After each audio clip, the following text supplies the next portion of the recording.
আউযু বিল্লাহি মিনাশ শাইতানির রাজিম বিসমিল্লাহির রহমানির রহিম। সম্মানিত নাজরিন, মাহে রমাদানুল মুবারক আমাদের কাছ থেকে চলে যাচ্ছে। চলে যাওয়ার সাথে সাথে আপনাদেরকে আজ আমি কয়েকটা মাসালা বলবো মাহে রমাদানুল মুবারকের, মানে যাতে সামনে বছর আমরা কেমন করে মাহে রমাদানুল মুবারকের মাসালাগুলো আমল করলে মানে আমাদের রোজাগুলো যথাযথভাবে হবে। আসুন, সর্বপ্রথম রোজা হচ্ছে, রোজা ভঙ্গ কখন হয় এবং এর করণীয় কি? রোজা ভঙ্গ হয়ে গেলে তার করণীয় কি এবং নিজে স্বেচ্ছায় ভাঙলে মানে তার করণীয়টা কি? এখানে প্রথম নাম্বার হচ্ছে, রোজা ভঙ্গ হয়ে যাবে তখনই যখন আপনি একটা ইচ্ছায় আর একটা অনিচ্ছায়, দুইটা অপশন। ইচ্ছায় হলে সেটা হবে রোজা কাজা এবং কাফারা, দুটোটা আপনার কাছে ওয়াজিব। অবশ্যই আপনাকে রোজা কাজা এবং কাফারা দুটোটা আপনাকে আদায় করতে হবে। একটা রোজার বিনিময়ে 60টা রোজা দিতে হবে, আবার 60টা রোজা যদি 60টা রোজার সাথে আবার ফরজ রোজা যেটা ভাঙছেন সেটাও দিতে হবে। তাহলে রোজা দুইটা অপশান, একটা হচ্ছে যে আপনার কাজা এবং কাফারা দুটোটা আপনাকে আদায় করতে হবে, এক নাম্বার। দ্বিতীয় নাম্বার হচ্ছে, যদি আপনি এই রোজা কখন কাজা এবং কাফারা দিবেন? তখনই যখন আপনি স্বেচ্ছা ভেঙে ফেলেছেন, কিংবা মার্কেটে গিয়েছেন। এখন তো অ্যাভেলেবেল, মার্কেটের মধ্যে যাওয়াটা এখন স্বাভাবিক, এটা অস্বাভাবিক না। এখন নারী আর পুরুষ সমানতাল হয়ে গিয়েছে, যার কারণে মাআযাল্লাহ দাঁড়িয়ে দাঁড়িয়ে মাহে রমজান মুবারক মাসের মধ্যে মহিলা বলেন পুরুষ বলেন মার্কেটের অতি মাত্রার গরমের কারণে তারা দাঁড়িয়ে দাঁড়িয়ে পানি পান করে রোজা ভেঙে ফেলতেছেন। যাই হোক, এখন কথা হচ্ছে, সবচাইতে বড় কথা, আপনি যখন নাকি রোজা ভাঙবেন স্বইচ্ছায়, তাহলে আপনার রোজা ভেঙে যাবে। আর কেউ যদি রোজা থাকা অবস্থায় স্ত্রীর সাথে সহবাস করে কিংবা স্ত্রীর সম্ভোগ করে, তাহলে তার রোজা ভেঙে যাবে। এক কথাই হচ্ছে, স্বইচ্ছায় স্বজ্ঞানে আপনি যদি কোনো কিছু পান করে ফেলেন, আপনার রোজা শেষ। আপনাকে কাজা এবং কাফারা উভয়টি দিতে হবে। এখন আপনি কাজা কখন দিবেন আর কাফারা কখন দিবেন?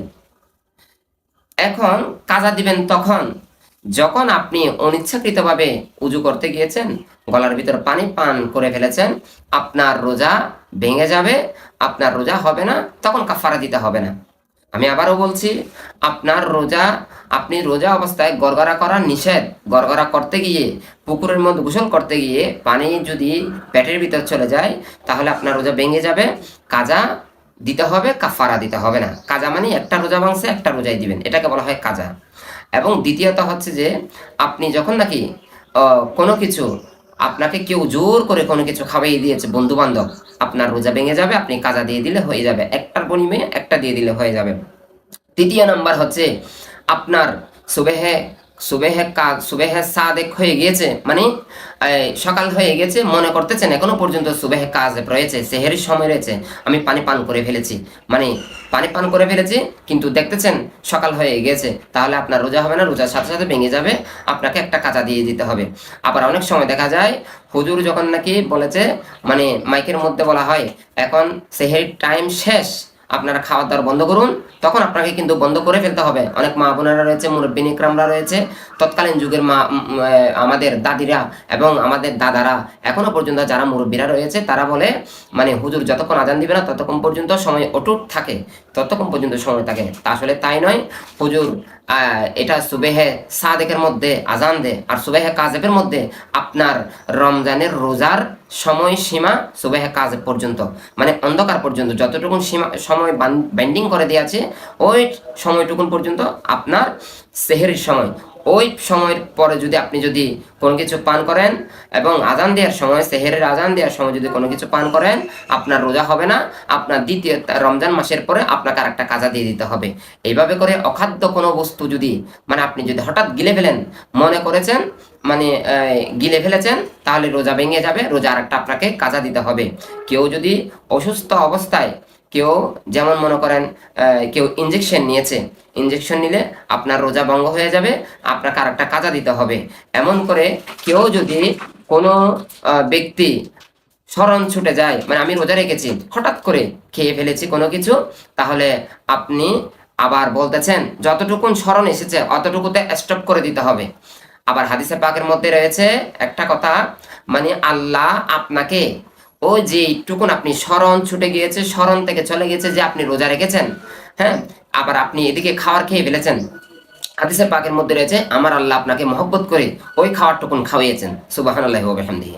ওই খাওয়ার টুকুন আপনাকে খাওয়াইয়েছেন, পরবর্তীতে আপনি বলতেছেন যে না আমার মনে হয় রোজা ভেঙে গেছে, এখন আমি আবার কি খেয়ে ফেলবো, আহার পান করে ফেলি, তাহলে মনে রাখবেন আপনার রোজা হবে না, রোজা ভেঙে যাবে। সাথে সাথে আপনাকে আর একটা কাজা দিতে হবে। কিন্তু ওইটাই ঠিক, আপনি যদি স্মরণ ছুটে যায় খেয়ে ফেলেছেন তাতে কোনো রোজার অসুবিধা হবে না, রোজা অতটুকুতেই উপমিত হবে এবং অতটুকুতেই আপনার রোজায় থেকে যাবেন, রোজা হয়ে যাবে। এটাই ছিল রোজার মাসালা। আর রোজা কাফারা আপনার উপর তখনই ওয়াজিব হবে যখন আপনি স্বেচ্ছায় ভেঙে ফেলবেন, 60টা রোজা আপনাকে কাফারা দিতে হবে। যেমন আল্লাহ পাক রব্বুল ইজ্জত কোরআনে পাকের মধ্যে ইরশাদ করতেছেন 60টা রোজা কাফারা দিতে হবে, আও শাহরাইনে মুতাতাবিআনে, 2 মাস লাগাতার আপনার রোজা রাখতে হবে। এরপর কি, এরপর হচ্ছে আও ইতআমু সিত্তিনা মিসকিনান, মানে 60 জন ব্যক্তি, গরিব মিসকিন অসহায়দেরকে, 60 জন মিসকিনদেরকে মধ্যম পন্থা অবলম্বন করে, মানে আপনি যতটুকুন সামর্থ্য অতটুকুন করে তাদেরকে 60 জন মিসকিনকে খাওয়ার দাওয়ার করবেন। অথবা আও তাহরিরুর রাকাবা, মানে চাইলে আপনি তাহরিরুর রাকাবা মানে চাইলে আপনি কাউকে কোনো গোলাম তথা গোলাম আজাদ করতে পারবেন, কিংবা আপনি 60টা রোজা কাফারা দিতে পারবেন, কিংবা আপনি ওই যে 60টা রোজা কাফারা, অথবা আপনি 60 জন মিসকিনকে খাওয়া দাওয়া করে দিতে পারবেন। এটাই ছিল রোজার কাফারা। এর সাথে পরবর্তীতে যদি ইনশাল্লাহ সুযোগ হয়, রোজার কাফারার সাথে জেহারের কাফারার মিল রয়েছে, মানে জেহারের কাফারাও মিল রয়েছে। আমি আরেক সময় ইনশাল্লাহ যদি সুযোগ হয় আমি জেহারের কাফারাটাও বলে দেব, জেহারকে এবং কাফারা কি। আল্লাহ আমাদেরকে সবাইকে মাহে রমজানুল মুবারকের এই রোজাগুলো যথাযথভাবে পালন করা আল্লাহ তৌফিক দান করুক। আমিন। ওয়া আখিরু দাওয়ানা আনিল হামদুলিল্লাহি রাব্বিল আলামিন। আসসালামু আলাইকুম রাহমাতুল্লাহ।